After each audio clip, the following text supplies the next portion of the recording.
Fire. Oh. So we're now recording. We're now live. Amazing. We're live. Yeah. I see we're live on YT. I see we're live on Twitter as well. Excuse me, X. Good day, chat. Happy Wednesday. Happy lunch break.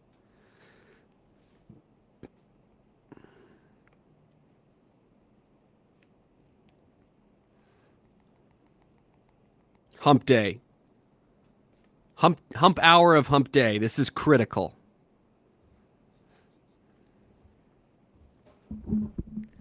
All right, I just tweeted that out to you, so you should get that mention with the stream link and everything. Should I quote tweet the mention specifically? Oh, you did not quote tweet me or at me. Oh, I'll do one with Lose Big Winners. That's fine. It's fine. Lose big winners. Is the chat popping off yet? Who's in here? I know we'll have some. What's the weather like up there? Is it still hot? It's a little cold today, actually. Yeah. This is the first day where you had the heavier coat on in the morning. It felt good. I like this weather though, like 40s. I pulled that for one day, I think. 40s and gray. That feels good to me. Well, that's the Midwest right there. Gray. Oh, Grant, we did one of the first DubCast episodes with you. Now that I'm remembering it, it was like an NFL draft preview. Yes. I also did like something with Alpha. The alpha dog. The beta cat. The guy. Jersey legend, some say. Some have said. I thought you were going to make it to Philly last week. What happened, dude? I don't think you even sent me the thing, but I probably wasn't going to come even if you did, to be honest with you. That's fair enough. That's good ball. That's like, yeah, I'll totally go. And then just never any intention to actually do it. Philly, yeah, I mean, I could have got it out there, but that's I kind missed of a the New York hike. one. That's the one that I missed. That's bad ball right there. There's no excuse for that. Maybe have a Chicago one and I'll come. Love it. Who next? Okay. Should we get into it? Should I hype you up first? Hype me up. Slap me. Back in the lab after, I want to say, a 2.5-year hiatus from DubClub TV. When last we saw him on the airwaves, he was dishing out NFL draft future winners. I don't even remember what draft that was. A lot of those guys are probably out of the league by now, but not 3 years ago. Not the Cash King with a C. He's still pushing out great content and handing out winners. Fresh off 2 big-time parlay tickets that went green, plus 55-17, plus 1776 for our American friends celebrating our founding year.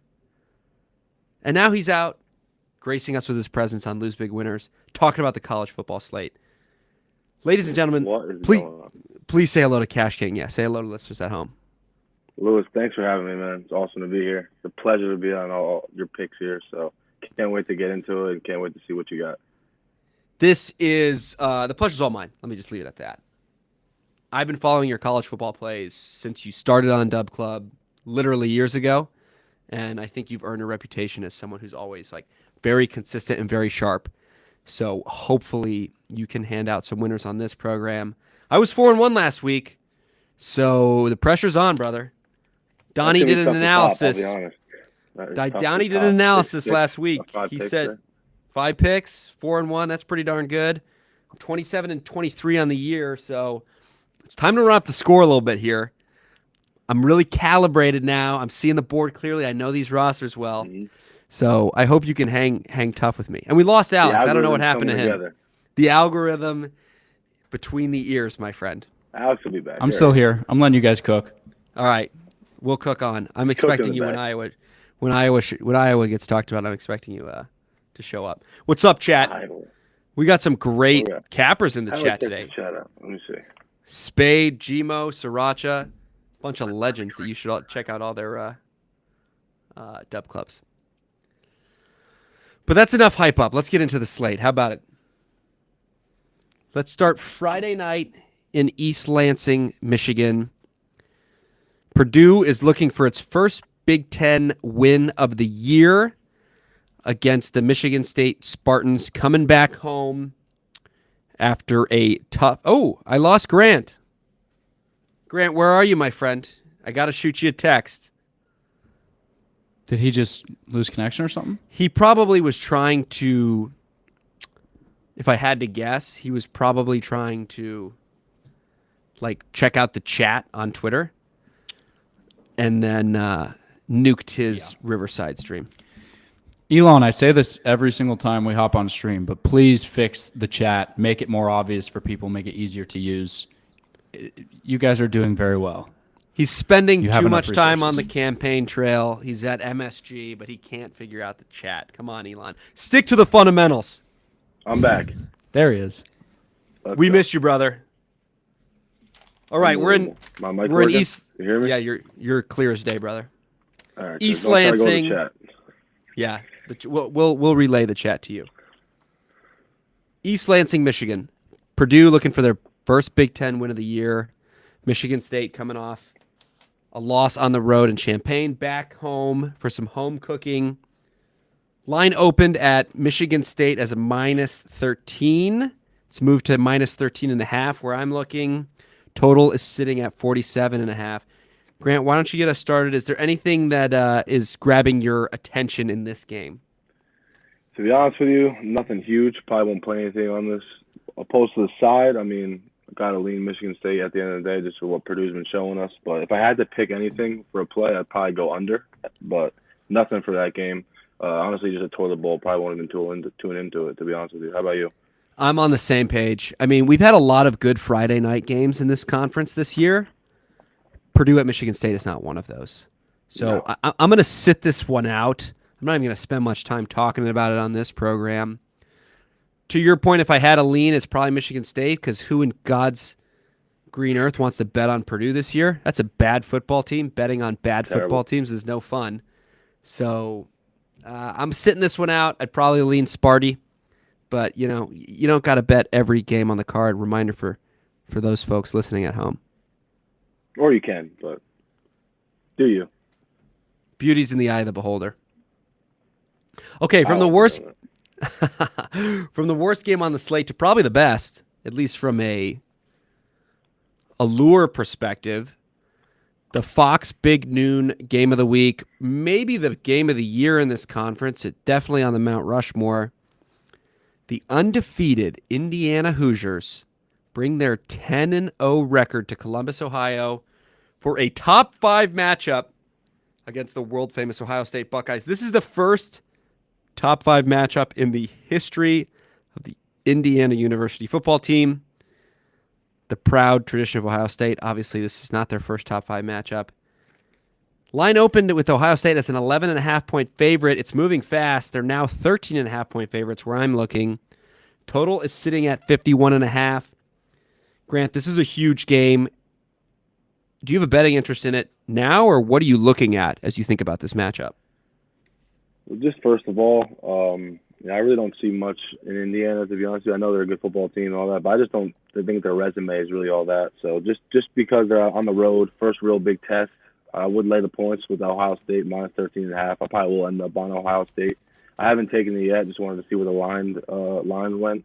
But now that it's 13.5, I definitely probably should hop on that before it gets past 14, if it does. I mean, I don't expect it does, but in case it does. But honestly, Indiana, just as a whole, I don't see much. I mean, they just got the quarterback back, so I mean, he's back, so that's good for them. But at the end of the day, their resume doesn't show me much, and there's a lot of teams in this slate, a lot of teams in the Big Ten that are in that same boat. So I'm looking forward to actually fading them this week, and Indiana's on that list for sure. Before we talk about this game at greater detail, get us inside your brain as a capper.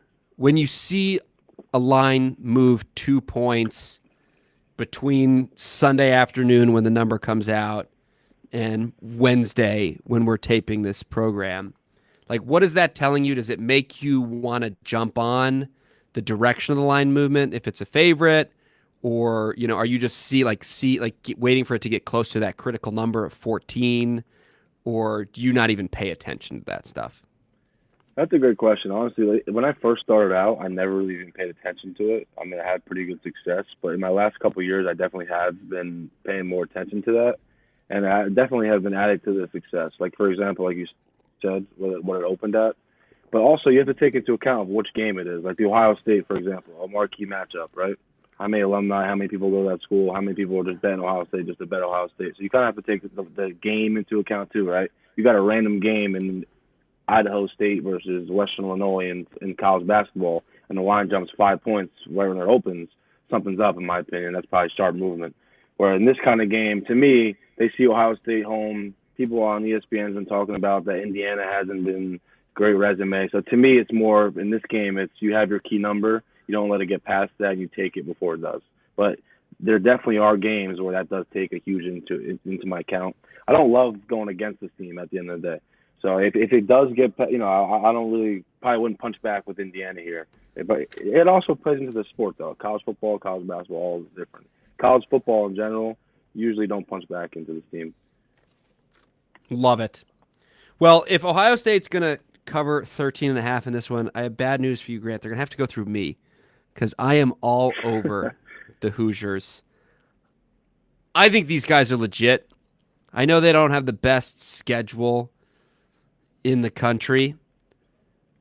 Yeah. They passed the frickin' eye test, the stiff test. Big Ten is a good conference. Okay, whether it's better than the SEC or not, we'll find out in December, honestly, when they have to play each other on neutral fields or when there's some home games in that first round. I think Indiana's legit. I think they're stacked offensively, defensively, playmakers everywhere on the offensive side of the ball. Nasty defensively, get to the ball. I love Cignetti coming off a bye. This is a very experienced staff that has a lot of continuity, and they know everybody thinks they're frauds. And give them 2 weeks to game plan something. I think they're gonna.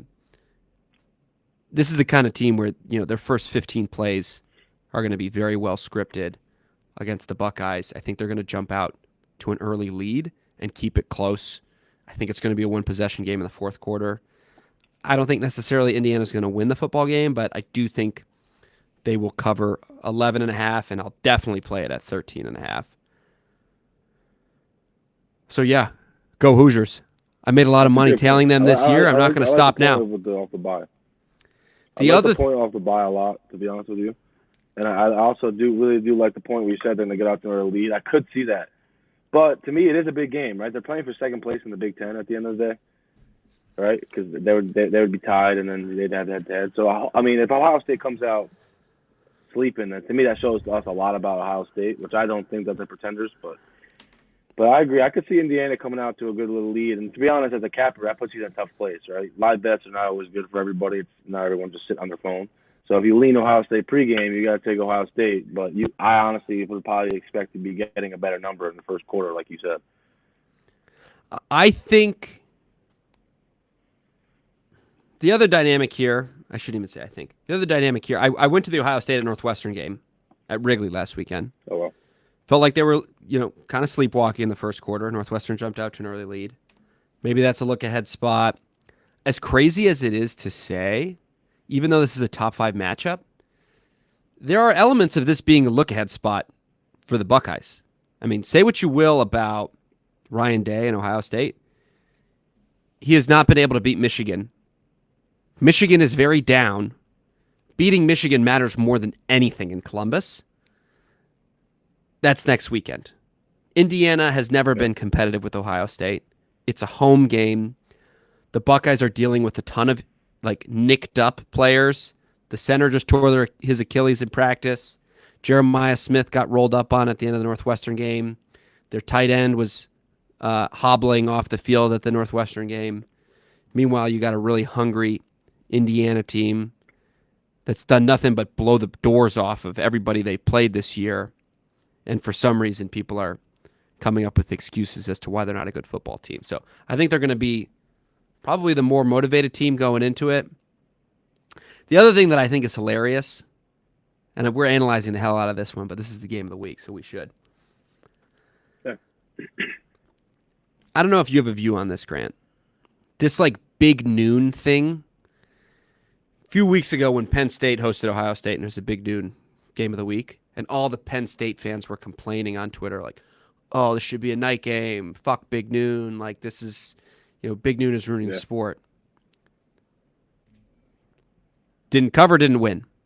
Starting to feel that as well with the Ohio State fans, where it's like it's kind of a chore to be hosting this huge game at noon. Why isn't it a night game? This is so lame. Okay. Continue to be talking about the kickoff time as opposed to how big of a game this is. Makes me want to take the road dog. I do see the student side, though. I mean, 12 o'clock, waking up, not much time to tailgate there, Louis. I hear you, brother. I hear you loud and clear. We got to wake up early in college football. Before, right? I mean, as someone who feels himself getting older by the hour, I'm a huge fan of noon kickoffs. Nah, me too. Trust me. I don't go out much, man. There's enough good football to have a good noon game, 3:30 game for talking East Coast, and night game. So I like that Fox has made that an important window. I remember, growing up, it felt like it was always snoozers, and the slate didn't really start till that afternoon window. So I'm a fan of it. Ohio State, Michigan always play at that slot, and that's the biggest game in college football for my money every year. So I'm a supporter, but I guess I'm an old head. I'm not in college. Like I got no problem with it. But I'm saying for the college students and stuff. For me, waking up and sitting on my couch watching the game at 12 o'clock is unbelievable. Get up early, you bums. Come on. Get up at 6 o'clock. You got plenty of time to tailgate and pregame. Okay, yeah. Let's go for another noon game over in your neck of the woods. It's senior day in Piscataway, New Jersey. Oh, yeah. Rutgers. Been a different team after the bye. They're hosting the Fighting Illini that just cracked the top 25 in the college football playoff polling. Rutgers coming off 2 straight wins versus Minnesota and at Maryland. Illinois coming off a big victory over the Spartans at home. The line opened with Rutgers as a 1.5-point favorite, but I'm now seeing Illinois as a 1-point favorite. Total's at 47.5. Let's hear it from one of the finest cappers in the great state of New Jersey. Are you interested in any action in this game featuring the State University of New Jersey? I'm going to have to go with the Scarlet Knights on senior night there, Louis. Staying with the home crowd. I do like the matchup, though. That's another team. Like Illinois, 7-3. They've had a good season, definitely shocked a lot of people. So I feel like that's why they're ranked high, too. But again, I don't know how good they are. And Rutgers, again, I'm not saying they're a great football team, but I think they match up well. I think they're going to run the football, run the clock a little bit, play great defense. Schiano always in late at this time of the year, especially in transfer portal time, it's tough, man. A lot of these guys are checked out. Listen, Illinois is playing for something, so they're not going to be checked out. But people are probably thinking Rutgers could be checked out. But that's one team that I would never expect to be checked out. Greg Schiano will have those guys ready to go at any point, any time, and I think they're going to compete. And at the end of the day, I think they're going to win. I'll probably end up on Rutgers as well. This is such an interesting matchup. The two very, very, I think, evenly matched teams with similar styles. Both got really strong veteran coaches, quarterbacks that have played a lot of snaps in this conference, strong defenses, strong running games. I liked Illinois before I realized it was senior day for Rutgers. I think that matters more than you think in college football, especially for these like real programs like a Rutgers where you got a lot of guys that have been there a long time and have like played for the same coach, gone through a real program. So I don't like fading Rutgers on senior day.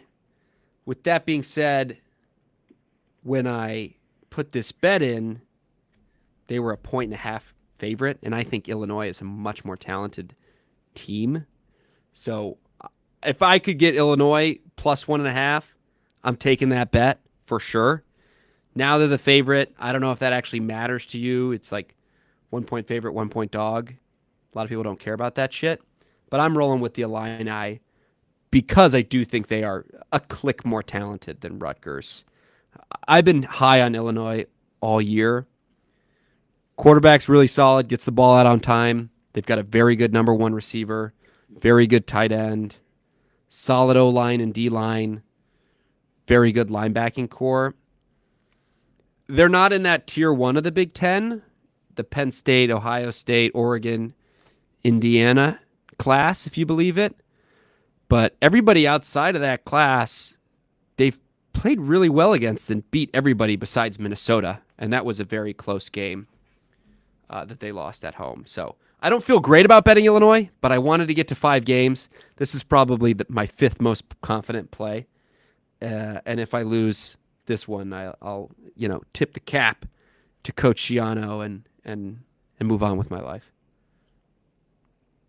Definitely. Nah, Illinois has been very good for me all year. So honestly, like I said, I haven't placed any bets yet this week, but just off a first glance, I definitely lean Rutgers. I'm going to have to call the old bookie guy if I want to place that bet because FanDuel won't let me. But yeah, worst rules ever. Illinois has been good to me. Let's stay on the East Coast, Grant. What do you say? Let's do it. Iowa, if Alex shows back up, it's because we're talking about the Hawkeyes. Yeah, there he is, right on frickin' cue. They're coming off a bye, I believe. Correct. They lost in Hollywood to the Bruins last time out. A lot of quarterback controversy in Iowa City. Brendan Sullivan, who's been good for them, is done for the regular season at least. Cade McNamara, who has not been particularly good, is healthy again. So I don't know if he's going to start or play. But they're still a 6-point favorite when this line opened against Maryland. They're going on the road, moving over a couple time zones. Line has been sitting pretty steady. In fact, I'm seeing them as a 6.5-point favorite right now. Alex, is our resident Hawkeye expert wearing the black and gold over there and the nice warm winter cap? Is there anything that you are leaning or playing with respect to Iowa at Maryland? Well, you forgot to mention the legend of our current quarterback who was playing scout team linebacker the week before UCLA, Wow. Jackson Stratton. That's where we're at Iowa right now. It's awesome. That's a good name. McNamara. Yeah, Jackson Stratton. For an Iowa linebacker turned quarterback. Yeah. That guy feels like there's like a Hallmark movie coming soon. 100%. Well, he did complete like one pass, so shout out to him. But I am seeing that Cade McNamara will be starting, at least on my timeline. I don't know if that's actually going to happen. I would rather have anybody but him start, so we'll see. Mm-hmm. I'm still going to take Iowa, though. I think they're just going to run all over him. I think it's going to be another Caleb Johnson day. I'm going to do my weekly Caleb Johnson anytime touchdown with Iowa money line. That'll probably get me close to even money. I just do it every week. It's 1-6 times, so we'll take that. That's still decent. 6 and 4. Just like the Hawkeyes. Just like the Hawkeyes, exactly. Yeah, who'd have thunk? Wonder why. But I'm gonna lean under. and I'm gonna take Iowa just because I think they're gonna ground and pound and chew a bunch of clock and control the field. So, Grant, what do you got for us? Alex is over there spitting facts. I think that was well said. Very well said. He's a smart guy. Definitely would lead on. Yes, he is. You could tell.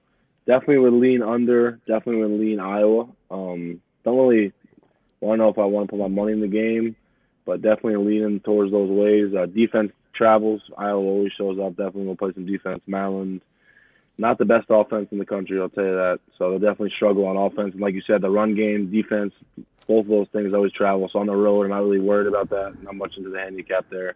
And I think they should control the line of scrimmage and ultimately win. The 6.5 is a lot. I mean, sometimes Iowa doesn't even score 6 points, but at the end of the day, that's probably like a 17-3, 17-7 game.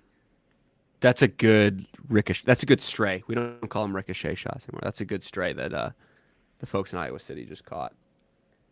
I'm doing something new this year. And when I say this year, I mean this week specifically. I don't know why I said year.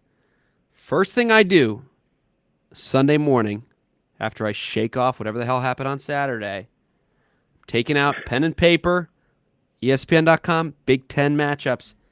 I'm writing my own lines. I'm a principalist, fundamentalist when it comes to this, in terms of like, okay, where do I think I would price this as I was a bookmaker? I had Maryland plus 6.5 on the dot before I saw the line. So whether my next career is as a bookmaker or not, I think this line is right on. I don't see any value here. Maryland stinks, kind of. Iowa and Rutgers are very comparable teams. Rutgers just beat Maryland at Maryland by 2 scores. So if there was a lean, it would probably be on Iowa. But it's senior day, and given the quarterback situation in Iowa City, I definitely don't feel great about betting Iowa. I think it's priced correctly. I'm sitting this one out. Smart. I feel like we kind of have to backtrack here. We got to know your lines. Well, where are your lines at in the Illinois Rutgers game and the other Yeah, game? that's a great question. I'll show it if you guys are on video. You can see it here, and you can do backwards to forwards. Maybe I'll put this in the chat or something. Purdue at MSU again. I was right on the number. I had Michigan State 14-point favorite. Ohio State 10.5-point favorite. Very close. Yeah. I had Rutgers as a 2.5-point dog. They opened as a 1.5-point favorite, point. and now they're moving right next to me. So I'm pretty darn good. I think I've got another career. That's good. After this, if DubClub doesn't That's a work good sign, man. The man has to tell Lewis, man. I don't know. That means I'm dialed in.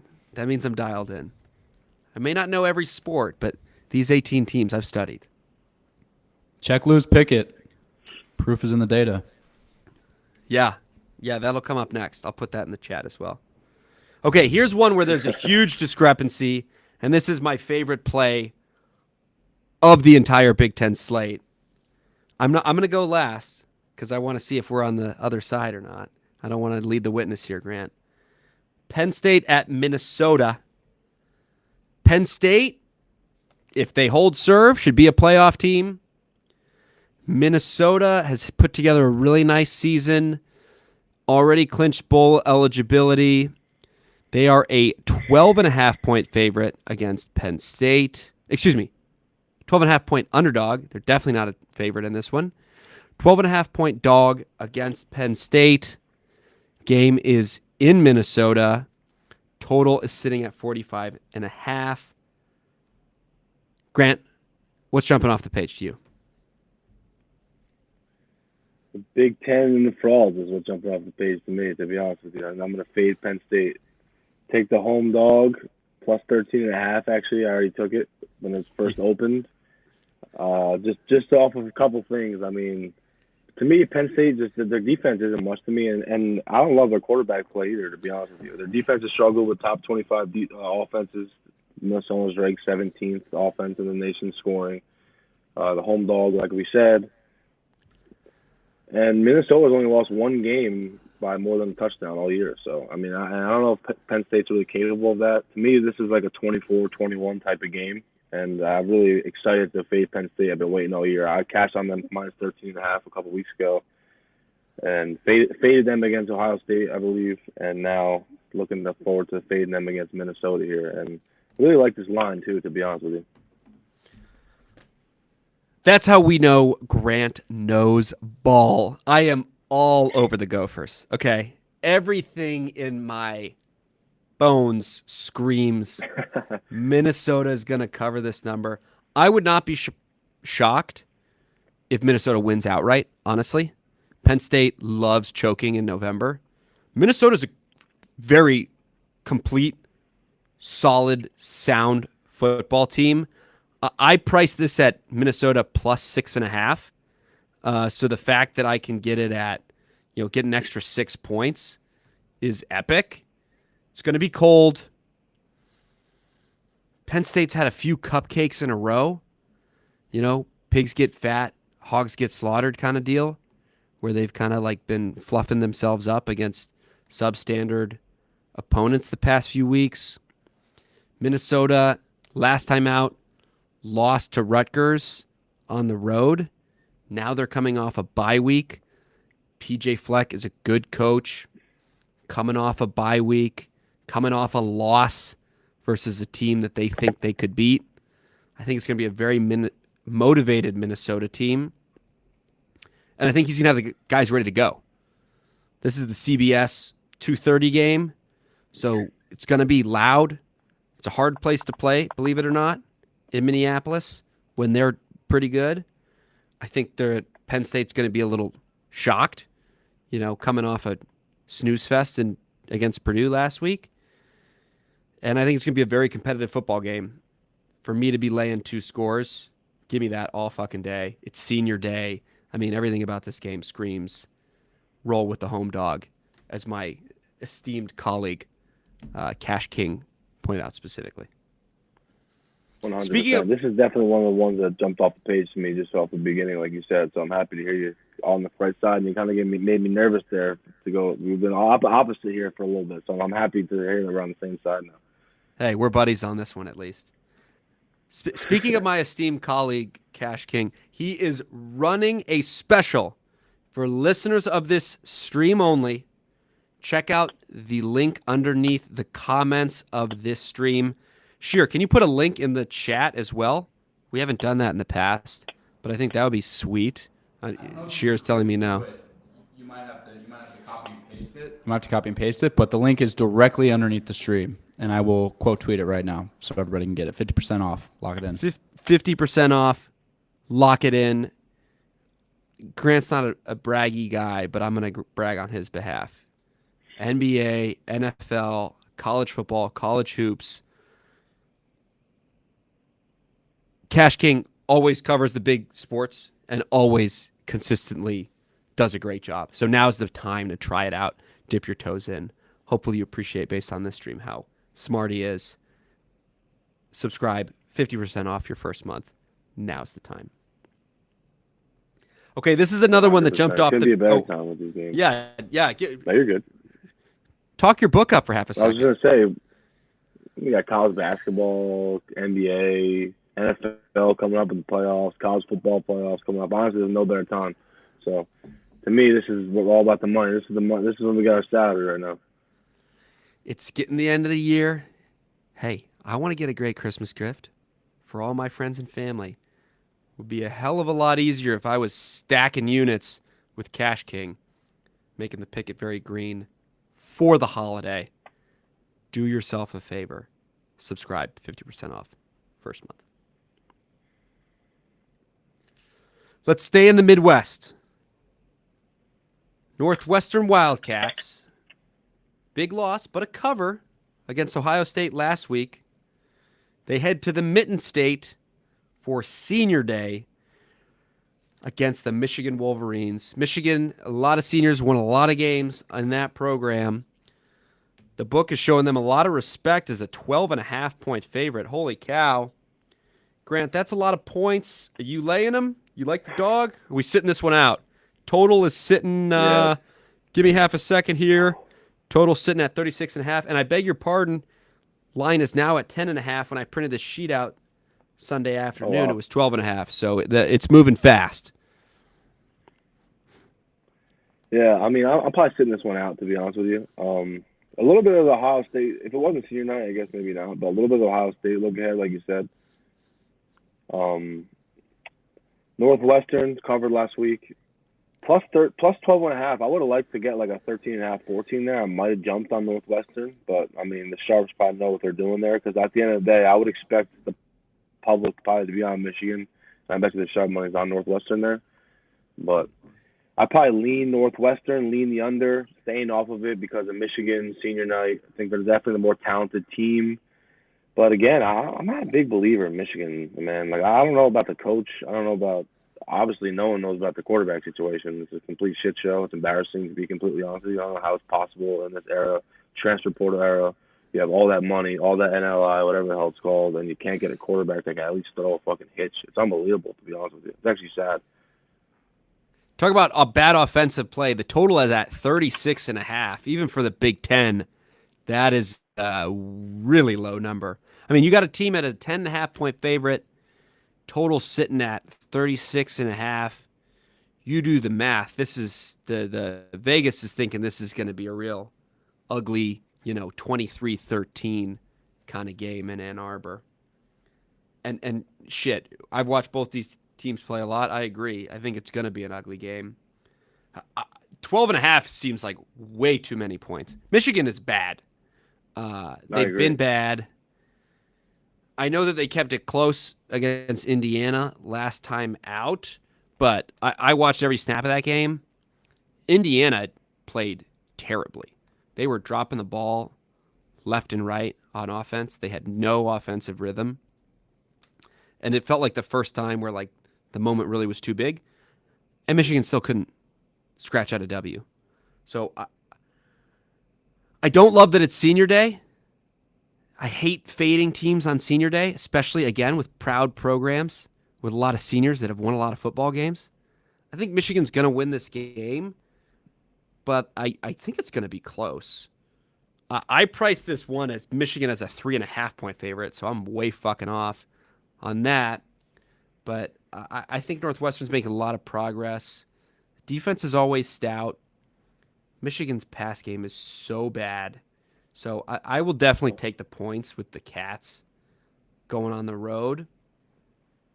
I wish it wasn't senior day, but what are you going to do? I love that angle that, Grant, you just gave me. I wasn't even thinking about that, how this is a look-ahead spot for the Wolverines as well, due to the fact that they're going to Columbus to play their rival next week. So Northwestern always, I feel like they play spoiler really well in November. Maybe that's this week, beating Michigan outright. Maybe it's next week against their rival Illinois. But I think they're going to keep it close regardless. I'm definitely playing it as a 12.5-point favorite. I'm probably playing it as a 10.5-point favorite too. That's an important number there at 10.5. So yeah, let's go Cats. Chicago's Big Ten team. I'll go Northwestern with you there. I'll tell you there with the little 10.5. Squad ride. This is a question I seem to be asking every single guest on the program. Is Sharon Moore the guy in Michigan, head football coach? Yeah, I don't think so, to be honest with you. And it's crazy to say, but I didn't think he was the guy last year as the offensive coordinator. Like, I didn't think he was even right. He was the offensive coordinator last year. Correct. He filled in when Harbaugh was serving his suspension. Who was OC? As the interim head coach, right? Like, I honestly, one, based off of recruiting, he clearly thought he had a quarterback on his roster that was good enough. Completely failed on that one. Two, I mean, last year, listen, I'm talking about Michigan. They're not a good offensive coordinator. They won the national championship. But to me, it wasn't really hard to be the offensive coordinator. Listen, I've called plays in football. If you have an offensive line that dominant with a running back that good and a quarterback that's that experienced, I mean, their quarterback was a first-round pick. They threw the ball sometimes in one game 10 times. I mean, it was honestly like a joke. They played Madden against on rookie. You just keep running power over and over and over again. So, I mean, he hasn't shown me anything, even winning the national championship, which is actually crazy to say, in his coaching abilities that gives me confidence in him. And the recruiting aspect this year after taking the reins definitely doesn't put me in the right direction. Yeah, it's been an uninspiring start to the journey for sure. I was really high on Michigan coming into the year. It reminded me of when Jim Harbaugh left Stanford to go coach the 49ers. He handed over the keys to David Shaw. First-time head coach, highly accomplished offensive coordinator, very professional, very sound mind and good temperament. That's kind of where I thought Michigan was going with Sharon Moore, where when Harbaugh handed over the keys to David Shaw at Stanford, they won a lot of football games. They had more success in the Shaw era than they did in the Harbaugh era. Part of that is because I was a walk-on inside linebacker in the Shaw era. I wasn't there for Harbaugh. 100%. But the point stands. That narrative has not played out to reality. I mean, Michigan's played a very tough schedule this year, but they're scratching and clawing to get bowl eligible. And if you would have told me that was going to be the case coming into the year, they were going to lose to Illinois, they were going to lose to Indiana, they were going to get blown out at home by Texas and Oregon, I would have been really surprised. So I think you got to start asking some tough questions in Ann Arbor if they don't find a quarterback to get the job done and if they don't rebuild the roster, because, they graduated a ton of NFL guys last year and the depth has just not been there this year, defensively or offensively. A lot of great players on the team, but it's not a great team. That's for sure. Okay, let's do a little trophy game here out west. We got 2 cool rivalry games to finish out the slate. We love trophies in the Big Ten. Love them. And I feel like no team plays more trophy games than Wisconsin. This is I believe it's the Freedom Trophy. I think they play for a bronze version of one half is Wisconsin Stadium and one half is Nebraska Stadium. If you got a trophy, if you got a Wikipedia page for the game, it gets me fired up. So I appreciate this. Nebraska, another heartbreaking loss last week on the road at SC. They got jobbed a little bit, and they just didn't look very good offensively at points. Wisconsin gave Oregon a hell of a game last week at home, but again, just kind of ran out of juice offensively in the second half. Nebraska opened as a 2.5-point favorite. Line's holding steady there. Total sitting at 42.5. Grant, tell the folks at home who's taking home the Freedom Trophy in the 2024 edition of this rivalry. Not only is it a trophy game, but also, right, they both have 5 wins. So they're both playing for bowl eligibility. That is Correct? Such a good call out. This is going to be a hard-hitting football game is what I'm hearing. You are spot on. Yeah. And they both have tough Week 14 games. Yeah, so right. So this is really that. I wrote down this is the team Super Bowl. At the end of the day, you put it in a good way where Nebraska has lost some tough games, man. We'll see where they're a young team. We'll see where their morale is, and then Wisconsin just kind of coming off we're smelling bowl eligibility. Then you lose to Oregon at home, put up a great fight, losing right at the last second in the fourth quarter. Not the last second, but losing the fourth quarter in the second half. So really, to me, it's where these coaches are going to have these their players mentally, but with the bowl eligibility and the freedom connected to it, I expect both of them to be locked in at the end of the day.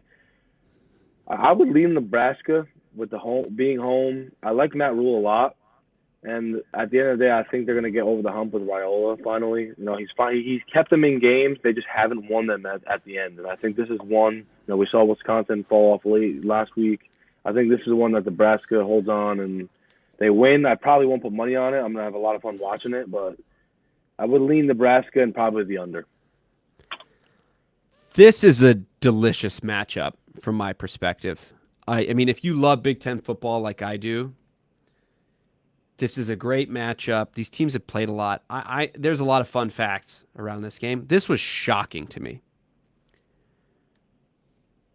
These teams were in the same division since Nebraska joined the Big Ten. So since 2012, they have played every year with the exception of the COVID year. Nebraska's only won one of those football games, and it was the year they played for the title in Indy. That is shocking. Wisconsin has had their number in this rivalry game. The other interesting tidbit here, I don't remember the statistic exactly, but I think Nebraska is 0 for the last 8, trying to get their 6th win. They started this season, they got to 5 wins relatively quickly and have not been able to get over the hump. They've lost 4 in a row. It was the same story last year where they get to 5 wins relatively early in the season and they can't get over the hump. So, there's is this the week where they break through? They're a 2.5-point favorite, so Vegas thinks so. They looked pretty good offensively last week on the road. They brought in Dana Holgerson. He's got another week to bake offensively. Wisconsin just fired their offensive coordinator midweek. They let Jack Del Rio go last week for getting drunk. questionable, right? Phil Longo, they let go like on Tuesday, I think. Yeah, why though? Like, I thought they played pretty good almost against Oregon, right? I mean, they haven't been great all year, but I don't know. I mean, college football, it's these a weird guys are timing ruthless. I agree. It's a weird move. He's got a backup quarterback at the end of the day. I mean, their guy at QB tore his ACL like week 2 against Bama. They're $1 million man. So the fact that that they're going to move on from the OC who's been able to be creative and get them on the cusp of bowl eligibility, it's a little surprising. I agree. Phil Longo's a highly respected football guy. He's been around the game forever. So I don't know what's going on. I mean, Luke Fickell's a good coach. He seems to be very decisive. I just gave you like saw Longo in February at a coach's clinic. He talked for like an hour about like basic philosophies on like offensive stuff. I actually really liked him. I didn't really know much about him until then, but he was like talking to like probably like 100 other coaches and stuff. It was awesome.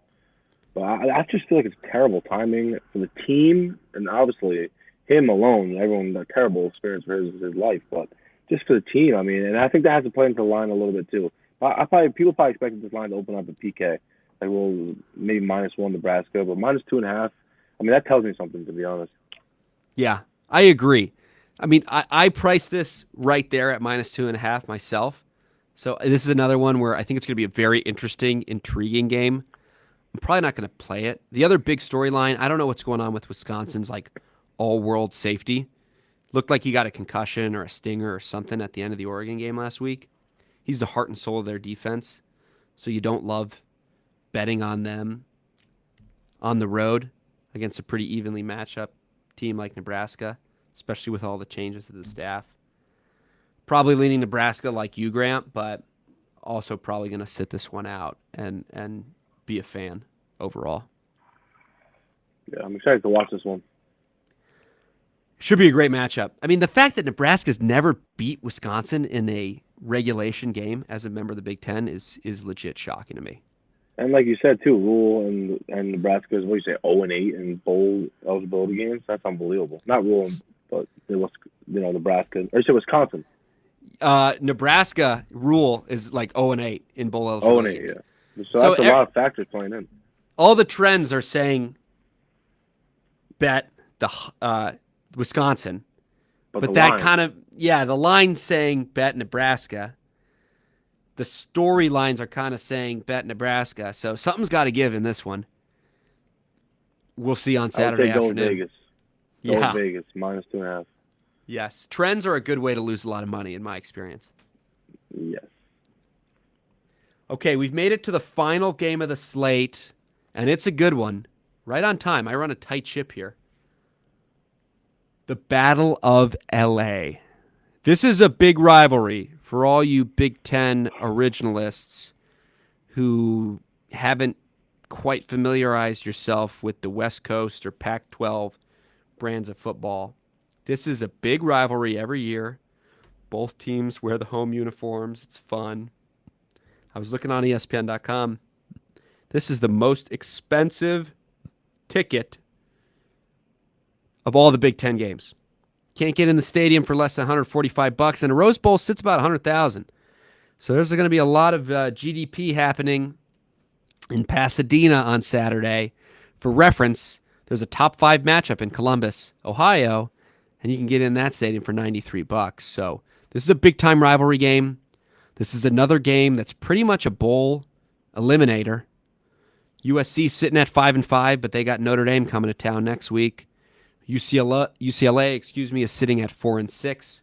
So you drop this one, and you're staying home in December. UCLA opened as a 6.5-point dog at home, moved a couple points to 4.5. Grant, on the other end of the country from where you're based out in Jersey, there's an interesting football game out in L.A. Are you going to be betting on it? And if so, what are you going to wet your whistle on? I did, in fact, live in L.A. for 2 years back in my Tell day. Tell us about the football culture in Southern California and this game in particular.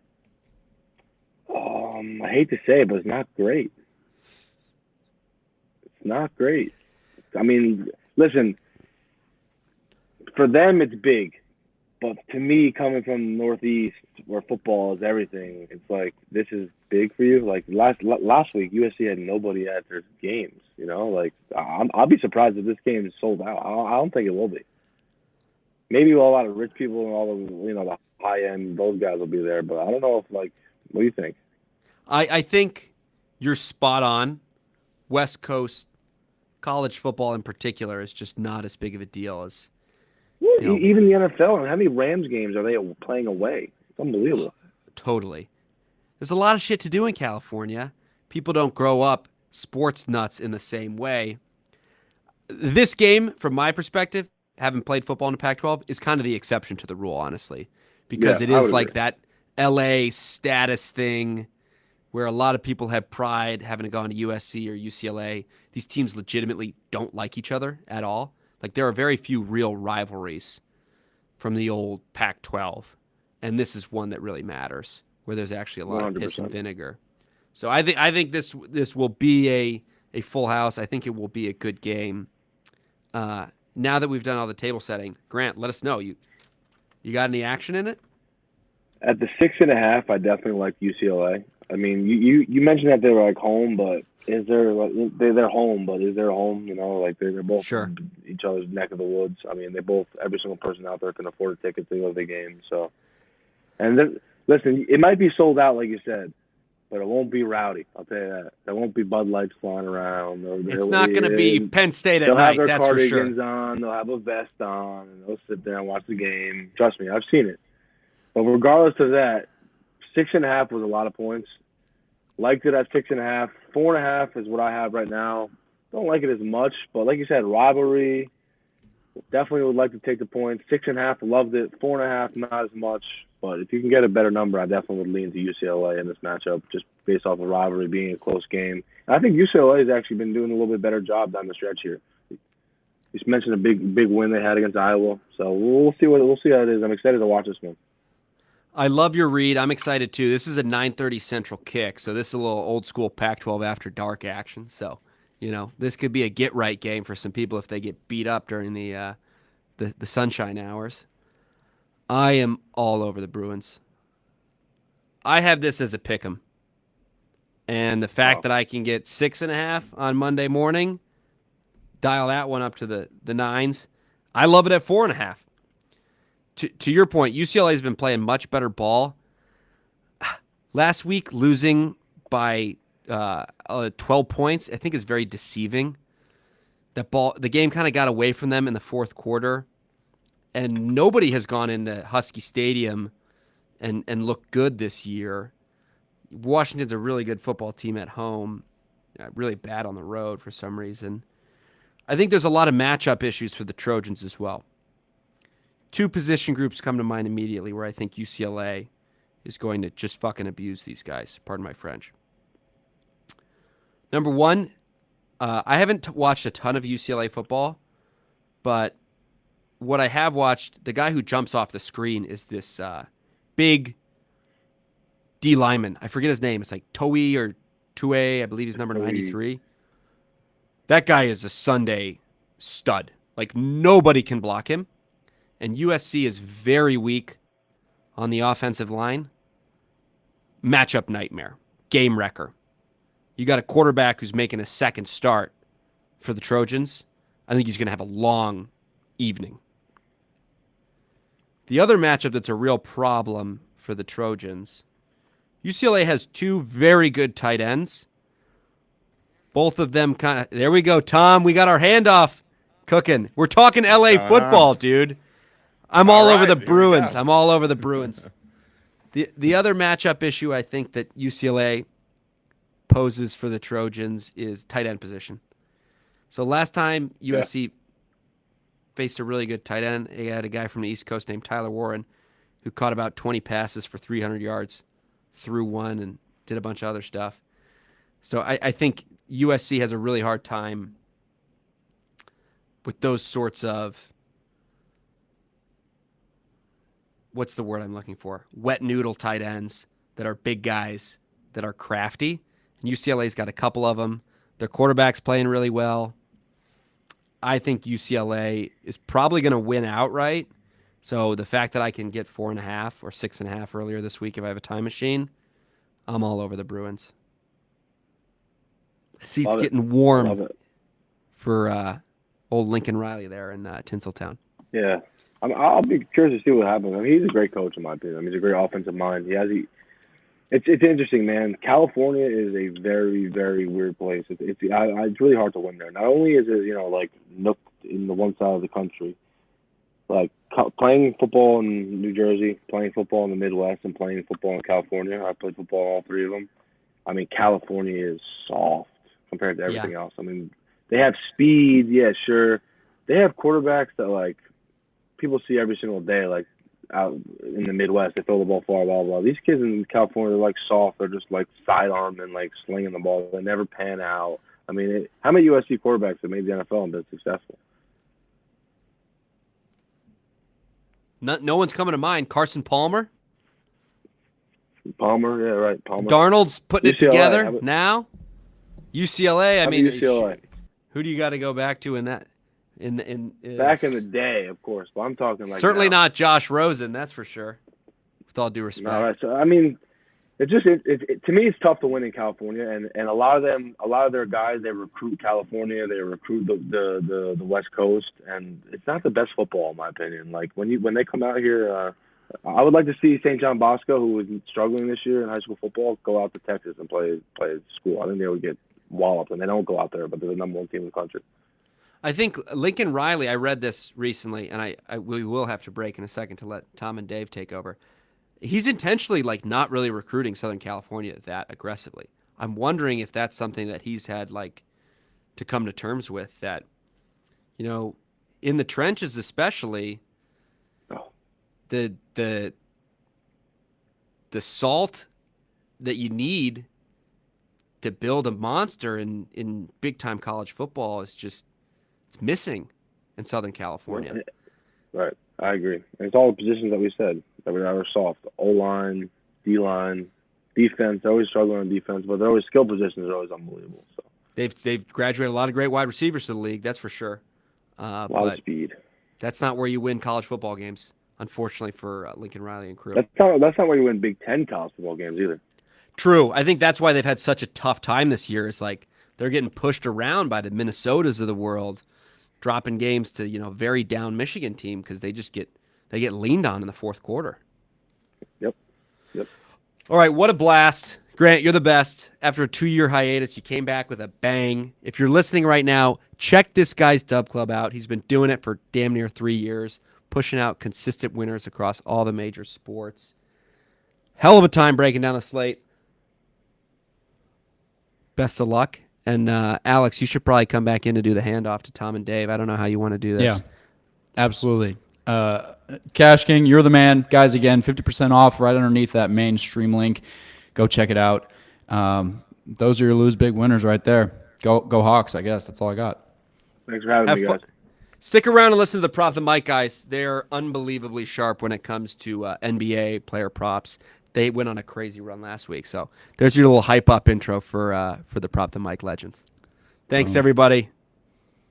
See you, fellas. All right. Let me bring in the Prop the Mic boys. They are waiting very patiently. Some guys who had an absolutely nuclear day last time they were on and are having an insane month.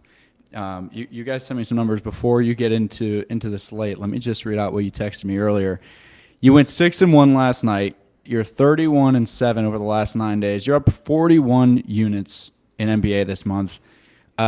I'm fairly certain that's good. I'm not a math guy, but I would say that's pretty solid. And if you like units, you should definitely stick around. I'm dropping a 50% off link to get into their DubClub right underneath the stream. Unbelievably sharp. They went 14-6 last stream. I have no doubt they will kill it again today. Fellas, welcome, and the floor is all yours. Thanks, Alex. Thank you. All right, here we go. It's Prop the Mic live back on DubClub TV for the second week in a row. And like Alex said, we're coming in hot. We are on an all-time great run for us. As they say, the model be modeling, the math be mathing, and our picks be cashing. We've gone 31-7 over the last 9 days, up over 40 units, and ready to bring some more heat tonight. But before we get started, just want to remind everyone of the special promo we got going on with Props.cash to give PTM viewers 50% off their first month using code PTM50. You're going to see us fire it up here in a second to go through all our picks. Try it out for yourself. Take advantage of the opportunity. Limited time only. PTM50 for 50% off your first month at Props.cash. What's going on, Dave? You ready to bring some more heat today? I am. That was a great intro, and yeah, it's been an awesome last week and a half. We typically put out straights. That's kind of our thing. We target like minus 120 to plus 120, somewhere in that range. But we've been taking, because our hit rate has been so high, we've been taking several of our straights in the NBA and putting them together into like 2 to 4 leg parlays and just crushing those too. So that's what's just accelerating the units, right? I think we hit another plus 700 builder. You can see it up on our X page. It's been fun, man. Like, gambling is fun, but when you go on a hot streak, it's like nothing else, right? It's just amazing. So let's continue that, right? Like, we've got a new process. The process is working. We're going to take you through kind of how it works a little bit today. We have an 8-game slate, so we'll dive right in. Basically, what we do is we have our own back-end model, and we kind of set up parameters based on historical results to come up with a list of plays, right? Some days when there's a big slate, we'll have 50, 60 plays to review. Other days like today, it's more like 30. That kind of gives us like a canvas to start with. And then Tom and I, either on our own podcast or just behind the scenes, will actually review that and come up with our best plays. Then we cull that even further for the Discord members and take it down to like 6, 8 plays that they can all cash. But today we'll walk you through kind of what we came up with when we went through the list today. And like Tom said, we'll take you through Props.cash as well to show you kind of some of the visuals behind those as well. All right, let's go. I'm excited. Let's go. All right, so first game, like I said, 8-game slate tonight. We got the Hawks at the Warriors. Hawks are 7-8 on the season. Warriors are surprising 10-3, right? They're doing pretty well despite losing Clay, maybe addition by subtraction. Warriors are minus 8.5 at home. Totals 238 on this one. So nice high scoring game. First play that popped out on our model was centers versus the Warriors, right? So one of our favorite, a hero for the PTM All-Star team, Clint Capella. Let's take a look at Clint, all right? Yeah, it was his rebounds that were popping out. Line is 8.5. Nice matchup, number 2 DVP matchup, centers against Golden State. Nice cleaning the glass ranking, 85th percentile, as you'd expect with a rebounding maestro like Clint Capella. There, you got the chart right there, where we got 5 of his last 6 games clearing. Yeah, 5 of the last 6. You can look, he started out the season slow, right? Like, not typical Clint numbers, but he was only playing, 19 minutes, 20 minutes. And then his usage had a dramatic upswing about 6 games ago. Some of that was because Trae Young, I think, was out for some of those games, but it still remained 18+% above that. So ball's in his hands more. He's doing a lot around the rim, clearing 9+ rebounds in 5 of the last 6 games. And he's also been scoring. Look at his points. So same deal. In 4 of the last 6 games or 4 of the last 5 games, he's had 10+ points. So we liked his PR just because both stats were popping out. The rebounds from a matchup standpoint is better against Golden State. If you look back to rebounds on Props.cash, you can click this odds versus Golden State and click on centers. You can look at some of these centers that have put up monster rebound games. Zubac just put up 17 rebounds against the Warriors. Jared Allen, 12. Joe Val, 12. I think he did that in only 21 minutes as well. Şengün and Sar, both 10+ rebounds. So those are good comps. Same thing if you look at PR. You got some monster games. Zubac, 25 PRs. Edey, 23. Gafford and Lively in the same game, 20 and 21. Jared Allen, 25. Keita. Kata had 22, Joe Val 28, 28 in I think only 21 minutes, like I said. So list goes on and on. It makes sense, right? They're an undersized team. They got Jackson Davis at the center, and then also Draymond as well. So it makes a lot of sense. So I could see him grabbing 9+ rebounds today if you want to play the rebounds. I could see him getting plenty of putbacks, plenty of lobs. We like it. Lock it in at 17.5 PR. Yeah, let's go. I like it. Great matchup. Let's go. What else do we have in this? Anything else in this one? Yeah, we had Jalen Johnson. No, sorry. Yeah, Jalen Johnson. We're just going to talk about that real quick. We didn't actually love this as a play, but just to kind of show the process. Jalen Johnson rebounds was also popping out in the model. He's been a beast this year, right? You can see 8.5 rebounds. He's done that in 71% of his games. Also in a great matchup. Not as good though for the small forward position compared to the center position, but we kind of went with Clint on this instead of Jalen Johnson just because we like the recent trend on Clint. But I could see Johnson getting 9+ rebounds as well, right? Yeah, for sure. I mean, the matchup, the DVP is 15, so you don't have on paper as good of a matchup as you do against centers, but he's in the 94th percentile on cleaning the glass, rebounding at the forward position. So the guy is, like you said, he's just been a beast. We cashed on him last week on his rebounds. I think it's probably good, but, there's only so many rebounds to go around, and I think we're going with Capella on this one, right? Yeah, and you have Okonwu as well, who's capable of grabbing 6+ rebounds. So, all right. So Capella's the first one. We had a sneaky little play on Trace Jackson Davis. You want to talk about that one?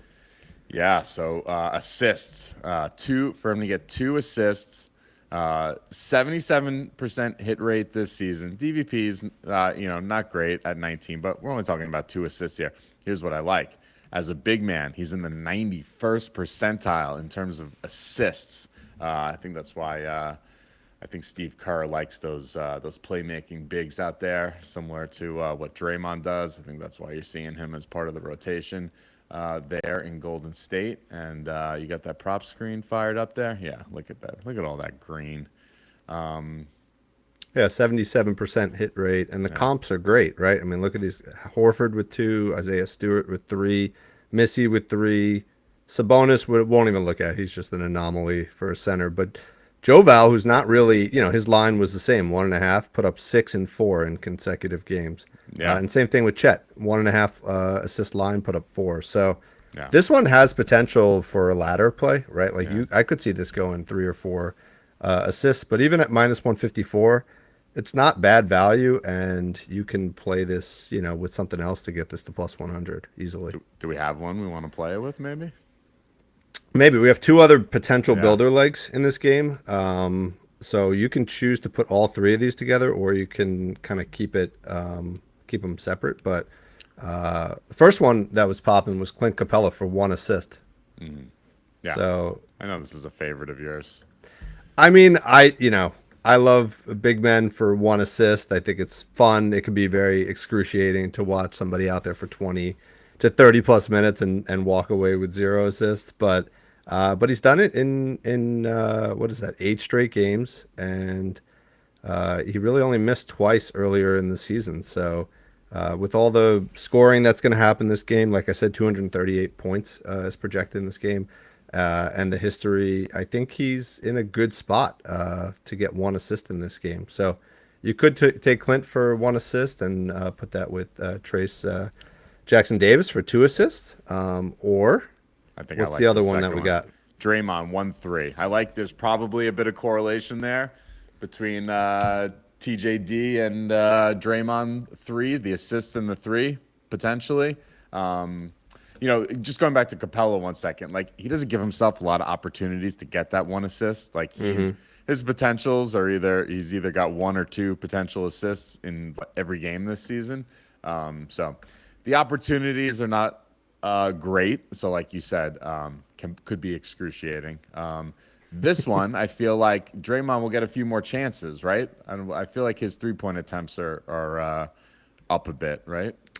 Oh yeah, certainly. In the last couple games, he has attempted 3+3s. Basically, each of the last that looks like 10 straight games or something like that. So, Yeah. getting plenty of looks, and he's converting at a very high rate as well. 2 for 3, 3 for 7, 2 for 4, 2 for 3, 2 for 5. So we just need one, right? Like that's. It seems like he could easily get two in this game, and we're just asking for one. Yeah, here's what I'll say. If we go by, cleaning the glass metrics in terms of percentile ranking at your position at that stat category, Draymond is a 95th percentile 3-point shooter this season as a big man. Okay. Trace Jackson Davis, 91st percentile as a big, getting assists. So also really good. Capella, 28th percentile as a big man getting assists. So if you want to just play those percentiles, I think I like that 2, 2, and 1. I don't know if you think that gets you there? That probably gets you there, right? Yeah, I'm trying to look. So we're looking at Draymond for 1-3, and then we're gonna put that with Jackson Davis for 2 assists. That was what you were saying? Yes, sir. Yep. Let's see. Put those two together I'm on Caesars right now. Yeah, that gets you to plus 113. Let's go, baby. Right? So you can do that, or if you're feeling greedy these days and you want to put Capella in there for an assist as well. Let's see what that gets you to. Clint Capella. That will get you up to plus 196. So Okay. I do agree though. The correlation is pretty nice between those other two. So Plus that could be a good look. 113 for a 2 and a 1. Let's do it. Yeah. All right, so that's that Hawks Warriors game. Next game on the board that we're looking at is the Bulls Bucks game. Looking at that game, the Bulls are 6-9 in the season. Bucks are 5-9. Bucks are -7.5 at home. Total is 239.5. So, where do you want to start here? We'll just start at the top of the list and Sure. work our way down. All right. Brook Lopez was popping out in the model for rebounds. 4.5 rebounds is his line. He's got a nice DVP matchup of 7. However, he's in the fifth percentile as a big man, getting rebounds. So that is not his spot. Though I believe over the last few games, 7, 8, and 10. So he has been getting the job done. I don't love trusting a guy who's in the 5th percentile getting rebounds. But Yeah, it's tough. He played against Chicago earlier this season, right? Is this the game he had 4? So he's 0 for 1 against Chicago. Is that right? yeah, I believe so. Yeah. Yeah. I don't know. We never really. It's also a painful thing to watch Brook Lopez, grab boards. Like Giannis just flies in there and like swoops it out of his hands. So when he should get it, being the 7-footer right. out there. But so that was the first look. I think it's a good play if you're into this or you're a Bucks fan and you want to root for that. But we actually liked Giannis better in this one, right? Yeah. Giannis, his line is heavy, 12.5 rebounds, but he's got an even better matchup. So DVP of 5 for forwards against the Bulls. 85th percentile rebounder. We know he's a beast on the boards.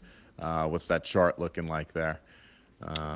Yeah, he's cleared in 4 of his last 5, 6 of his last 8. It looks like. What's that 4 rebound game in there? Was that a low minute game?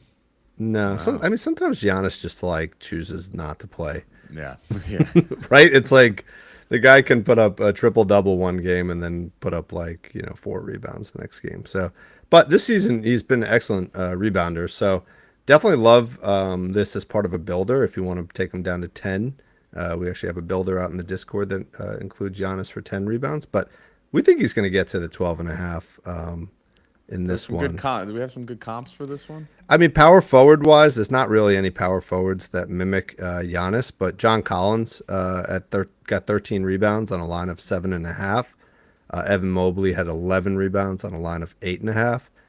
But then if you look more at the center position, Jalen Duren just one day ago, or was that 1 or 2 days ago, had 22 rebounds against the Bulls. So I love that comp. Yeah, I mean Jalen Duren is like kind of in a league of his own, rebounding wise. It's like him and Andre Drummond. But still, Cat put up 10, Jared Allen put up 10, Shingun put up 11. That all happened in the last like week. Yeah, So and even going back a little further in the season, Chet had a 16 rebound game. Walker Kessler had a 16 rebound game. yeah, Against them. So yeah, I don't mind looking at Giannis at center when it comes to rebounds at all, really. and I would say just like as a pause, we kind of start a lot of our analysis looking at trends and hit rates, but definitely if you think about what we value the most in terms of coming up with picks, this section right here on Props Like Cash, which shows the comps for the same position, is one of the most important sections, right? Yes, Like sir. that's really what drives basketball. It's about minutes. How many minutes is the guy going to play, and what does that opposing position do against team do against that position, right? Yep. So that's what we're looking for. All right. All right. What's next on this one? You want to go to What's Dame? next? Yeah, we could talk about Dame again. We could talk about Dame. Dame 3.5 rebounds. Great hit rate, right? 82% on the season. DVP. Sweaty. A Yeah. sweaty hit rate. So we shouted him out on I think it was yesterday's pod, right? Because it was the day before. He went late in the fourth quarter with only 2 rebounds. It was the same line. We needed him to get 4. And then in about the last, I don't know, minute, 90 seconds, whatever it was, he got us there. So we thought that one was done, dead in the water, but we survived. So we're going back to it. In Dame, we trust. It was the most incredible 90 seconds I've experienced recently.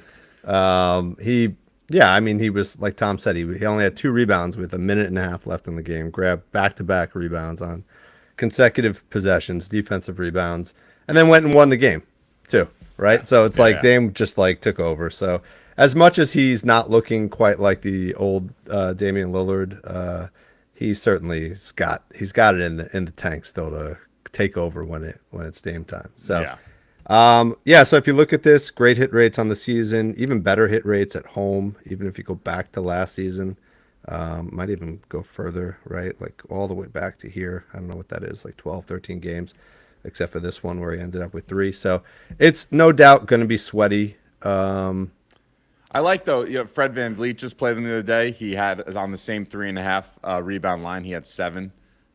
Cade Cunningham, who's obviously got more size than those guys. 6. Where else? Where else can we look to? For good, Dennis Schroeder had 7 on a line, also a line of 3.5. So it's kind of ironic though that he got his rebounds like at the end of the game, because I kind of find guard rebounds become harder. Yeah. Like towards the end of the game, they become very hard to get. Yeah, because the teams that aren't crashing the offensive glass in a tight game at the end of the game start crashing the offensive glass, which forces the bigs to grab the rebounds, right? Whether the opposing team or the defensive team, and the guards end up only like grabbing the scraps, right, that get kicked out. But in this one, they all backed off of him, and he just grabbed it and pushed it up the court. So maybe he'll do that again. Be nice if he did it faster. Let's go with Dame, 3.5 rebounds. All right. What do you want to talk about? Let's stay with the Bucks. Let's talk about another rebound prop. A lot of rebound props. Sneaky one here. Yeah. What do you like here? Taurean Prince, right? Mm-hmm. Same 3.5 point line as a forward. DVP of 5. So same in the same grouping as Giannis there. I think this is just we were talking about this one earlier. Who's looking at Taurean Prince rebounds? Not too many people. Not even Taurean Prince is looking at this. I'm not even sure Taurean Prince could tell you how many rebounds he's had this season. Well, look at that. 9, 7, 10. This is a sneaky good spot. Rebounding wise, he's in the 44th percentile, but this is at the forward position. So, you get a lot of, forwards. That's their job a lot of the time. So, he's a little bit towards the bottom half, but still, I think this is, we're only talking about 3.5 here, right? We're not talking about 6.5, 7.5. I like his recent output here. I think a guy like Dorian Finney-Smith is probably a pretty good comp, right? Yeah. Yes. There you go. Right. That is a good comp. Hangs on the perimeter, doesn't like crash the boards too much. He's Yeah. got size. He put up 5 rebounds on a line of 4.5, right? Yeah, So even Cam Johnson. Cam Johnson also put up 6 rebounds. So lots of good comps here. The odds are kind of creeping up on this one. Looks like it's up to -162. So again, maybe a builder leg rather than a play, but I like it. I think it's a good spot. Yeah, and I think what do we have him projected for? We have him at 28 minutes in this game, right? I think the few times he did go under, like if you put his minutes up to 28, Yeah, that's him. there you go. 7 of 8 games with 28 plus minutes, and like crushed in most of those too, averaging 6.5 rebounds in those games. So All right, enough said. So we're laddering him up then. Ladder him up. I don't know. Guy who spends his whole game on the perimeter. We're Yeah. gonna ladder up his rebounds, but it's fine. All right. All What right. else we got? I think that's it for the Buck side, and then we had Yeah. one thing that was popping out in the model on the Bulls side. It was also rebounds. So guard rebounds. Milwaukee is giving up the second most rebounds to opposing guards. So you have lots of options there, but the one that we were liking more as a builder leg than a straight play is Kobe White. What'd you see on this one, Tom?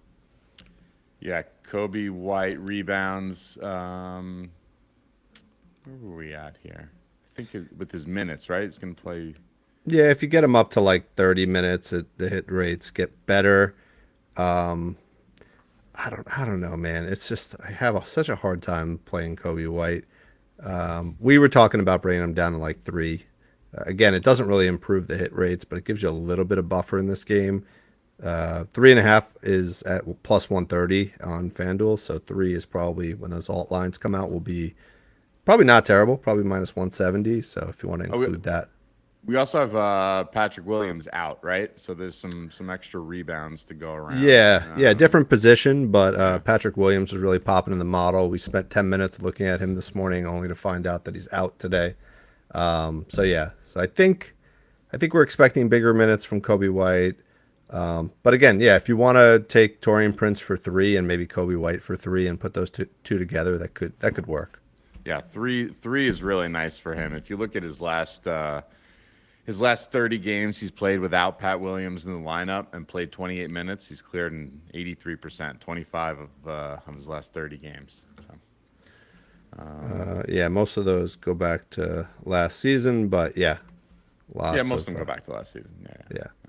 All right, cool. So that's it for that game. Honestly, I'm not even that excited about that game. I mean, we ended up with no scoring props, all rebound props. But choose whichever one of those you like the most. Yeah, I see. Alex did chime in here about Giddy 1+3 has been printing. That's for sure. That's a great. We've had that a couple times recently, right? As Giddy 1-3. We actually played. I think we played that on DCTV last week, right? That was one of our plays. Oh, against they were playing the Knicks, right? Was that the game? Yeah, I believe. Yeah. Yeah. It was him and Cat for 2 threes and That's it. and Giddy for 1. So Giddy's always good to throw into a builder as well. Good stuff. All right, let's go to the Pacers and the Rockets. The Pacers are 6-8 on the season. Rockets are 10-5, so their investments are starting to pay off. Rockets are minus 6.5 at home. Total is nice again in this one. Another high-scoring game at 231. So it's 3 230-point games in a row we're covering. What do you like in this one, Tom? Not a ton from this game, but one that we really liked. Ben Mathurin rebounds. This is a rebound-heavy day here on PTM. 5.5 rebounds. This is line. 64% hit rate on the season. DVP of 11. This is where it really gets nice. He's a 95th percentile rebounder at the guard position. So love that. Little sneaky, right? I didn't realize the dude was such a great rebounder. But you can see, look at some of those outputs: 11, 11, 12, 12. Yeah, if he's in a good matchup. Look at this. So a week ago today, we were live on DCTV giving out Ben Mathurin rebounds, and look what he did against Orlando. 12 rebounds that day. That was one of the ones that cashed in the first half of the game. So hopefully we get the same thing. You can almost ignore these first 4 games of the season. When Mathurin plays just 33 plus minutes this season, he's cleared in every game, right? Yep, we have him projected for 35 tonight. Yeah, 35. And he's averaging in those 6 games, he's averaging 10 rebounds. So I think Mathurin is always good to take a little risk and put a little extra quarter unit or something on a ladder. Put him up to 8 or 10 rebounds, something like that. Yeah, man. Yeah, all right. A good spot for that. Yeah. So that was that pick. Jabari Smith was also popping in the model for 6.5 rebounds. We didn't really love it, but let's just take a quick look and see if maybe there's something. Yeah. I don't know what do we see. I think his if he gets the minutes, he kind of gets there. I think it's very minutes dependent for him. I see 25 minutes. He's cleared this line in 7 of his last 8 games this season. So not bad. Guy, he's not. I mean, he's for a big guy. Rebounding is not his strong suit. Yeah, he's a 24th percentile rebounder. As a big man. So yeah. I mean, he's projected for 27 minutes. If he plays 27 minutes, he's hitting this, right? I mean, look what he's done with just 25 minutes. It's just you don't know because last game he played 24.6. The game before 23.8. Then he played 35 before that and 20.6 after that. So it looks like pretty much everybody's playing for Houston. So there's no real extended playing time opportunities, I don't think, right? No. So, yeah, I think it's too risky. I think it's a good play if you want to roll the dice, but I think it's a little risky given how variable his minutes are. Yeah, I also think they have a lot of great rebounders on that team. Şengün is a great rebounder. Amin Thompson, Tari Eason, like they have guys who really even FEV, right? For a guard, guard FEV too. Yep. 5'2" or whatever he is. He grabs Jalen Green as well. Jalen Green's the 82nd percentile defensive rebounder. Yeah, so it's the guard position. So it's a lot of competition. That's probably why he doesn't prioritize it in his game. Yeah. Yep. All right, so let's keep moving. We got the Pelicans at the Cavs. Pelicans are 4-11. Cavs are 15-1, coming off their first loss last night against Boston. Line is minus 13.5 for Cleveland. Total is gross. 216.5. Not overly excited about this game. Everyone's out. Everyone's out for New Orleans. They're on a back-to-back, and everyone's out. Alvarado, Hawkins, Ingram, Herb Jones, CJ. Missy is even questionable. Trey Murphy's out. DeJounte Murray, Zion. Like, who's playing for this team, man? Yeah, I mean, if you want to just include Cleveland money line as part of any builder tonight, that's probably safe. It's minus 950, but I was going to say, what are the odds on that one? Yeah, or even take it down a little bit, but I don't see Cleveland losing this game. I mean, they're playing like a G League team at this point, right? Yeah. Especially coming off that loss to Boston last night, they're going to be angry. So we had another rebound play pop up in the model. Jared Allen for 10.5 rebounds that's actually come down. This was 11.5 before, and there was a heavy pressure on the under. We were actually looking at under 11.5, but now it's come down to 10.5. So let's take a look at it live. I mean, that's a pretty good chart for 10.5. And if you look at what he did against New Orleans, even with Brandon Ingram in the lineup, just 2 weeks ago, he put up 14 rebounds here's the problem though, in 35 minutes. So my concern, I think if Allen plays 30 plus minutes in this game, or probably even 28 plus minutes, I think 11 rebounds is a home run. But I'm concerned that the Cavs jump out to like a 20-point lead and Allen doesn't get a lot of run. Like he's definitely one of the guys that they try to rest in blowout situations. They try to save him up. He's had a lot of injuries in his career, so this is really a question of like minutes. It's purely a minutes play. What do you think? Bring up this chart. Look at him on a back-to-back when he's played less than 32 minutes or less. And what do we have him projected for minutes-wise? We have him projected for 30. 30. I think that's even generous. I think so too. I think this game gets out of hand quickly, and you're Yeah. gonna see your Sam Merrills and your whoever else is those bench guys for the Cavs playing in this one. Yeah, so 1 for 12 when he plays less than 32 minutes on 0 days rest. And I think even if you remove the days rest filter, it wasn't particularly great either. I think it was if he played under 30 minutes, right? We were looking at. Yeah. Yeah. Yeah. Look at his last 20. Yeah. Not very good there. And even just getting there in those couple times he got over. Yeah, that's why when it was at 11.5, we were even contemplating the under. But just stay away from that play. It is Too much probably uncertainty. Yeah. it's probably a decent builder option too if you want to put him for like 8 rebounds or something like that. But the play that we thought was sneaky. Tom, you found this one, so I'm going to let you present this one. Jordan says even Sam Merrill's out. So Sam Merrill's taking it easy tonight. All right, Javonte Green. Somebody's got to play for the Pelicans, right? yeah. 5.5 Javonte Green. rebounds, right? Yeah. 5.5 or 4.5. It was 4.5. It's gone up to 5.5. So let's look at it for 5.5 and see if we still like it there. I think it opened at 4.5, and then once BI was announced out, it went up a rebound. Okay. Yeah. Yeah, I think it's still good. Like, this guy's going to play.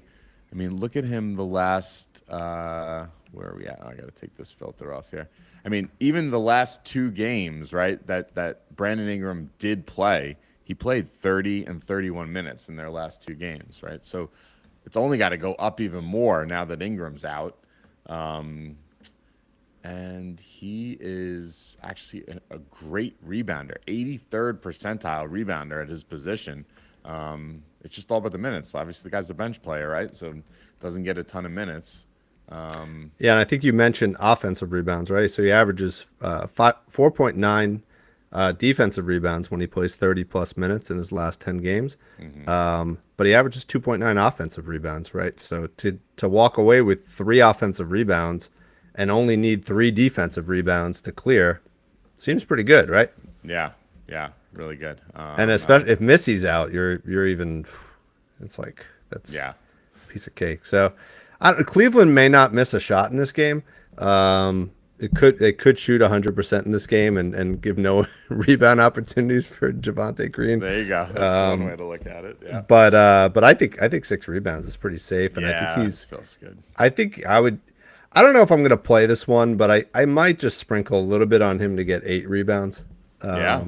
You know what I mean? Look at that. 8, 12, 13. You got a 9 in there. Yeah. That's a strategy we sometimes use, like when there's uncertainty about a player because he's getting minutes that he doesn't normally play. You could take your risk down by, instead of playing a full unit, you play a half a unit, but play him to hit a threshold a little bit higher than what you're projecting. Kind of less risk, same reward. Okay, so that was the last play in that game. Let's move to the Knicks. Let's do it. Knicks are 8-6 on the season, going up against the Suns, who are 9-6. The Suns are getting 4.5 at home. Totals 224.5. I believe both Durant and Beal are out of this game. Let's see if Nurk is playing. He was game time decision. That obviously has some implication on some of the rebound plays that we have here. Yeah, Nurk is still game time decision. And then on the Knicks side, Achua's still out, Robinson's still out, so they're thin at the center position. But Miles McBride is out, and that is going to impact one of the plays that we absolutely love today. So let's start with Josh Hart. Josh Hart. Okay. What? There's only one stat that really comes to mind when you think about Josh Hart. It's rebounds, right? So I see he's at 8.5 there. You could still get. We posted this in the Props.Cash blog article at 8.5 earlier today. You could still get it on Caesars and DraftKings at 8.5. The rest of the books have gone up to 9.5. So you could see, like, on the full season, he's only got a 57% hit rate, and he's only cleared this in 1 out of the last 4 games. But you can see some of these games he didn't play that much, right? Only 32 minutes against Washington, 34 minutes against Chicago, trying to see if he was in foul trouble in any of those games. No. The Washington game was just a blowout, but he gets to 8 rebounds and everything. So if you want to be safe and play him for 8 rebounds as part of a builder, that's an excellent option. But I have him projected for 10 plus rebounds tonight. He's the number 1 rebounding guard in the entire league, right? Yeah. And now he's facing a Phoenix team that gives up the 8th most rebounds to opposing guards. Yep. So it really doesn't get better in terms of a matchup for Josh Hart. I think he'll be active. He's coming off of a day rest and also a game where he didn't play that much. Got him for 38 minutes tonight on the road. Anything else to add for Josh Hart? 38 or 40? Is it 40 there? Oh, 40 minutes, yeah. He should 40 play minutes. I was just about to say that. I love how this guy's projected for 40 minutes in a regular season game. Yep. Right. And then I think he also had better stats on the road too. So if you take him up to, I mean, certainly if you get to 40 minutes on the road, you know, he's done good things. So anyway, Josh Hart should get 10 plus rebounds tonight. Despite his recent downtick in rebounds, I think he's good. Yes, sir. All right, you want to go to the sneaky one here? Yeah, man. Let's do it. Right. Cameron Payne. Points, 7.5 points. DVP of 16. We're not really looking at that so much. 57 percentile scorer, according to Cleaning the Glass. But we got a little narrative, right? The guy played 4.5 seasons, something like that, 4 seasons in Phoenix. He gets to go back. And the Knicks are out. Yeah, so there's his last 2 games against the Suns, 11 and 12 points. That was last season with he was on the Sixers last season. He was on the Bucks, I think, to start the season, yeah, and then he might have been on the Sixers in this one. But regardless, 11 and 12, and he only played 22 and 15 minutes, right? Yeah. Yes. And then we got Deuce McBride out for the Knicks, right? Yep. So that's the other split we could look at. So he's picking up some extra minutes, a little bit more usage without Deuce there. Yeah, without McBride, he's put up 10, 9, and 17. So really, like, it kind of looks like if he gets 17 plus minutes, I think if you look at that cut too, on the season, yeah, he's cleared 7.5 points in 4 or 5 games on the Knicks when he plays 17 plus minutes. Let's see if we slide that. Even better if you, if he just plays 13 minutes, right? Or let's just say 15 to be fair. 15 plus minutes, he's cleared 8 points. So he's out there to shoot, man, with his weird mechanics and all, right? Yeah. He's got like one of the funkier looking 3-point shots in the league, but it goes in. And if he hits a 3, then we just need 5 more points. So I like it. I think it's one of the sneakier plays of the day. I think he's going to come back trying to prove a point to the Suns. So yeah, I would also note the 2 other games he played against the Suns were in Phoenix. This game is in Phoenix. I always like more when like the revenge narrative is going back. You know, not when the team comes to visit you, but going back to where you played. So love this play.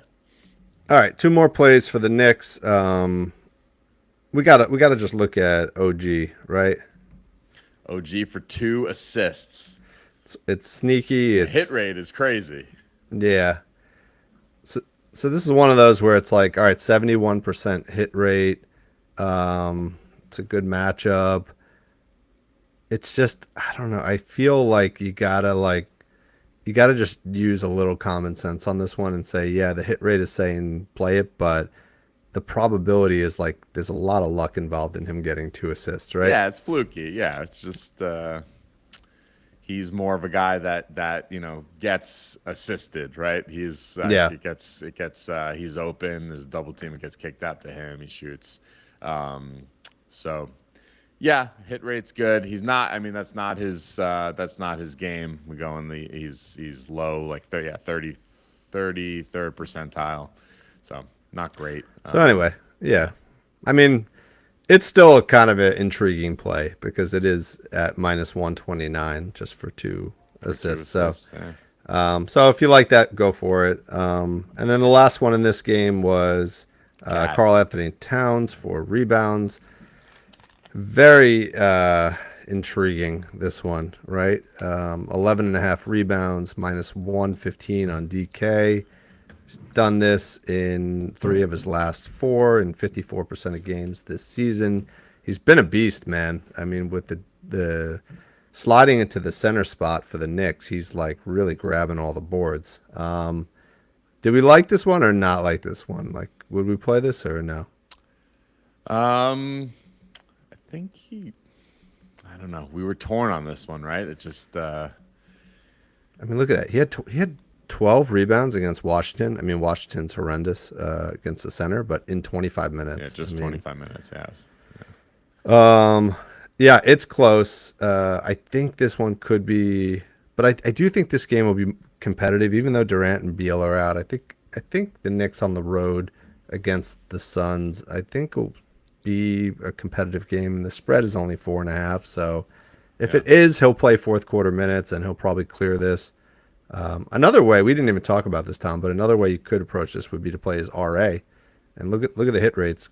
They go from 54% just on the rebounds, and then the RA bumps up to 69%. Wow. So he is assisting quite a bit, and he has that potential, like that Embiid potential to put up like a 6-assist game. He's done that a couple times this season, 5 or 6, especially in the last 4. Mm-hmm. So if you want to create a little bit of buffer for yourself and you think he's going to play the full game, you could go with 14.5 RA. That's an option too. Yeah. Sabonis had 9. Bam had 6. I like that. Yeah, Sabonis had 19 RA and 17 RA, right? Mm-hmm. And then Bam, like you said, put that together. He had 18 RA. Ayton had 15 RA. So, and Anthony Davis had 18 Williams RA. is listed as a center on this list here. Well, he's been playing that because they don't have a center. So crazy.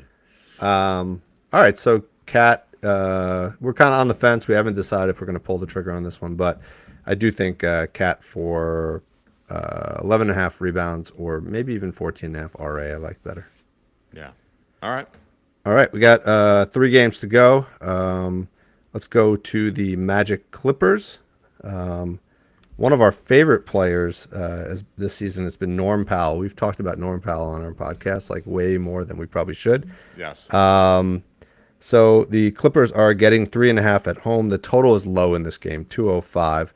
Norm Powell is out for this game, and that has big implications because he's actually leading the team in scoring with, I think, close to 23 points per game, and he's averaging 16.5 shot attempts a game.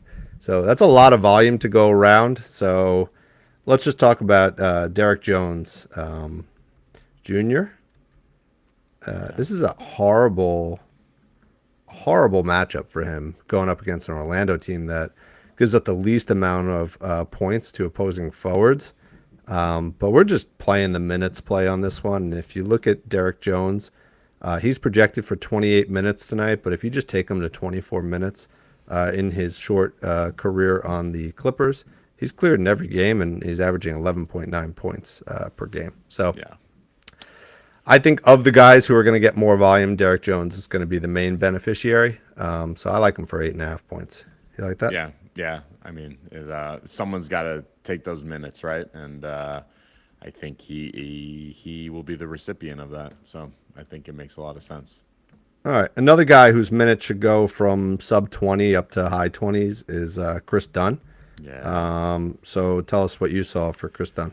Yeah, he's got a great matchup. So we like his rebounds, 3.5 rebounds. We got like a theme going here. Four rebounds for guards. Maybe we just make exactly. a guard 4 rebound parlay out of this or something. But DVP of 5 guards against the Magic, which is a little interesting. I feel like they're a good rebounding team, but I guess against guards, that's where you could target them. Yeah, I see Derek Jones forwards against Orlando, 30 DVP. So there's where I was thinking. And he's a 96th percentile rebounder, according to Cleaning the Glass, at the guard position. So the guy's been a beast, grabbing the rebounds. Chart doesn't look super pretty. No, it doesn't. But again, he doesn't play. Minutes, right? Yeah, I mean, look, 18, 18, 18. He's an 18-minute guy.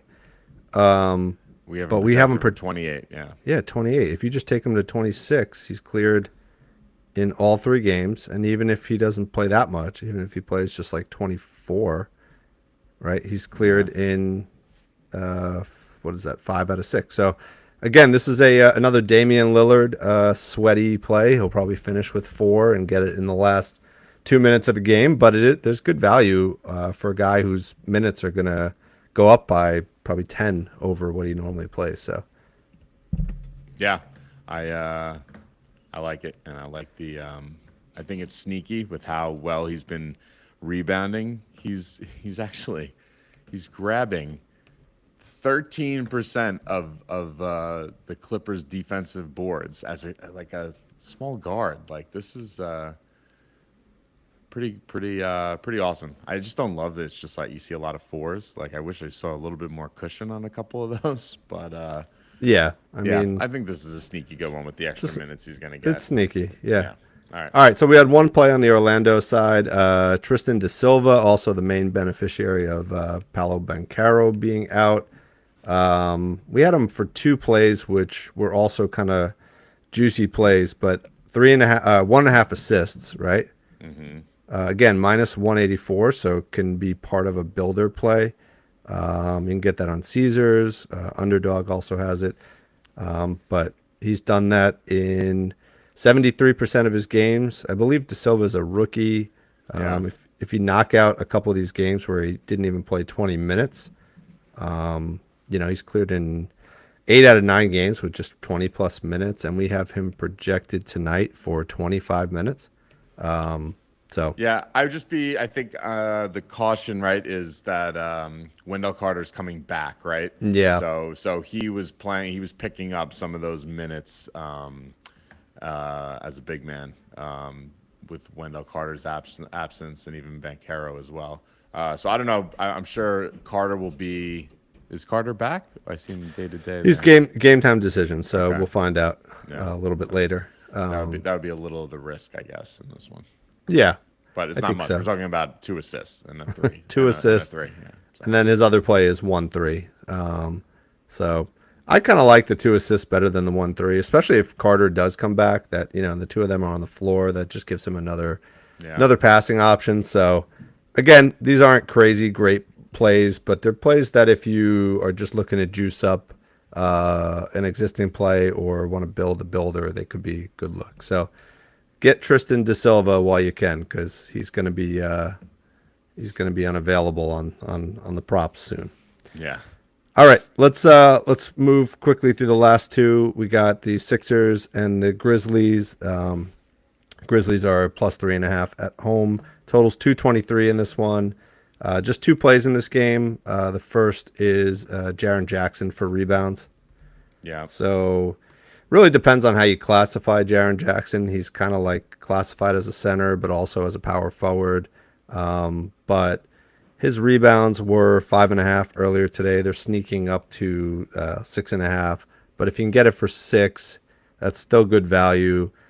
Just real quickly, if you look at some of the opposing centers against the reeling 76ers, Bam put up 13, Jared Allen 12, Karl Anthony Towns 13. I mean, look at that list.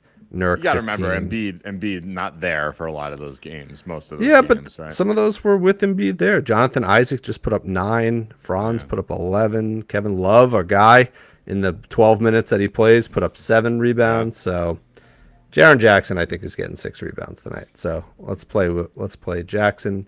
And then real quick, guy we've been playing quite a bit, Scottie Pippen Jr. What do you like for him, Tom?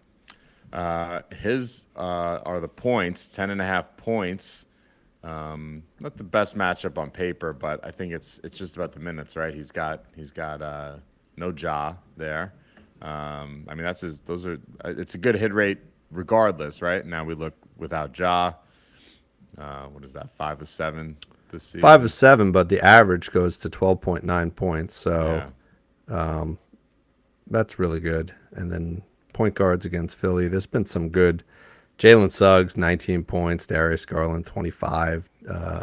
Miles McBride, that's probably a pretty good comp here, 15 points. So even D'Lo in his last stand in LA got 18. So Scottie Pippen Jr. for 10.5. I think it's a good look. Yeah, I like that a lot. I also see on there Marcus Smart game time decision. I think it's even better if he ends up not going out there to play. Absolutely. Even better. Yeah. All right, and then let's wrap it up with the Portland Thunder game. Thunder coming off of a rough loss last night to the Spurs. Blazers are 6-8 on the season. Thunder 11-4. Thunder minus 11.5 at home. Total is 223. Let's start with we've been talking about a lot of these, like, 6th, 7th, 8th men in our plays today. Let's talk about a star finally. What did you find for SGA? SGA. So his points look good. We were also looking at his PRA, but I think you want to start with the points. 31.5. DVP is 6, so good matchup. He is the number 1 scorer, 100th percentile, cleaning the glass for scoring. I think he's got some nice splits. They're on a back-to-back at home. I think that was a nice. If you go back to last season. Yeah. Yeah. I mean, that's pretty good. Back to back at home. Yeah. 30 plus points and all but one, right? Yeah. Click on his PRA too. If you want to I think that was also pretty good. Back to backs at home. Yeah. Same deal. So I think he's in a great spot. I guess the only concern would be, does this game just like blow out? This is a similar spot as the Cleveland game where the Thunder could come out a little angry, but the Blazers have been. I mean, Blazers 6-8, right? Yeah. Like it was probably like what, February until they got 6 wins last year. They're like a little more competitive this year. So I don't know, and I really think the Thunder are thin right now. They're playing out of position, right? So I think they're relying a little bit more on guys like Lou Dort and they really are not really the team that may blow out. So yeah. I think it's a good play. I think this will stay competitive for at least the first half. So I think SGA gets there. 32 or I think I like his PRA as well. He had 43 PRA against Portland earlier this season and 30 points. So you can also just kind of convert that into some sort of builder as well if you want to take those down. I think I was looking at that. There were a couple nice PRA comps for SGA, I believe. Trae Young is probably the best comp you can get, and 42 PRA. Yeah, Anthony Edwards 48, Devin Booker 46. Right. I think those Steph are good. 36. Yeah, our guy Norm Powell 37 PRA. There we go. Yeah. So right. I think it's a good look. And even that last game against Portland, he only played 28 minutes, right? And he had 43 PRA. So if he does play, 30 plus minutes, I think this one's a home run. Yeah. So yep. That's that. Let's wrap it up with one last play. What do you want? You want to cover Kamara? Let's wrap it up with that one, right? All right. 1-3. This is really more of a builder leg. 1-3 for Toumani Kamara, DVP of 9, 65th percentile 3-point shooter at his position. You got the chart up there. Yeah, look, nice hit rates. I believe his minutes in the couple misses, were his minutes down in those? This is really if you take his minutes up to like 25 plus, I think it was, or 26 plus. Yeah, we have him projected for 32 in this game. Yeah, he's cleared this in 8 of 9 games this season. So yeah, look at that. Really good hit rates. Again, it's minus 200, but like don't be afraid to take this and one Draymond 3, this and 2 assists from one of the guys we said. We'll recap those in 1 second so that if you want to kind of put together your own builder, you can do that. But this was kind of our last play of the game. A lot of options here, right? Yeah. All right, you want to run through, just recap? Yeah, let's start with the builder legs. So real quick, I'll cover the builder legs, and then you can go through the straight picks. Okay. So the builder legs, we had Draymond Green for 1-3, Clint Capella for 1 assist, Trace Jackson Davis for 2 assists. We had Tristan Da Silva for 1-3, Tristan Da Silva for 2 assists, and then Tumani Kamara for 1-3. So if you put any of those together, you're gonna get like any 2 of those. You're probably gonna get like a plus 100 play. I think probably 5 of those will hit tonight. So really good option there if you kind of like to kind of put together all builders. Straight plays. Yeah. Are we dropping the alt builder sheet on X today? Wednesday. Are we putting that out? I was so excited about the plus 700 win this morning. I forgot to put it out. So let's put it out. That'll give people a few extra. If you want to come, check out the X page, and in a few moments after we get offline here, we'll give you a few extra, alt builder legs. Maybe if you want to add it on to these. But to run through the straights that we were on for this slate, we had Clint Capella over 8.5 rebounds and 17.5 PR. Right? And yeah, there you go. And 17.5 PR. We had Giannis over 12.5 rebounds. We had Taurean Prince over 3.5 rebounds. Ben Mathurin over 5.5 rebounds. Javonte Green for the Pelicans over 4.5 rebounds. The sneaky Cam Payne play for the Knicks going over 7.5 points without Deuce McBride there. Josh Hart over 8.5 rebounds. Derek Jones Jr. capitalizing on the absence of Norm Powell tonight, over 8.5 points. Chris Dunn over 3.5 rebounds. And then finally in the Sixers Grizzlies game, Jaren Jackson over 5.5 rebounds, and Scottie Pippen Jr. over 10.5 points.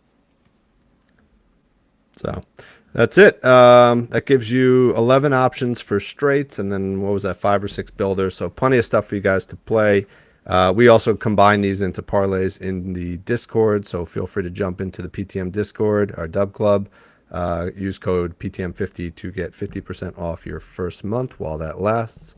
And that's a wrap for episode number 2 of DubClub TV. Alex, you back? I'm here, gentlemen, and I think the line of the day was I don't think Taurean Prince knows how many rebounds he has this season. So I'm excited for Taurean Prince to get after it tonight. But another incredible show, fellas. I mean, you see the level of analysis. Special shout out to props.cash. You guys see them working through that tool, all the filters, all the customization that you have. If you don't want to go through all that time researching, it's clearly not just an easy, quick thing to do. Tail these guys, okay? There's a 50% off link right underneath the stream. You can use PTM50 on their DubClub, or you can use that link directly under the stream. These are 2 of the sharpest dudes out there, and they keep proving it time and time again. So, gentlemen, I really appreciate it, and let's cash tonight. Let's go. Let's do it. Thanks for having us. Thank you. See you, fellas.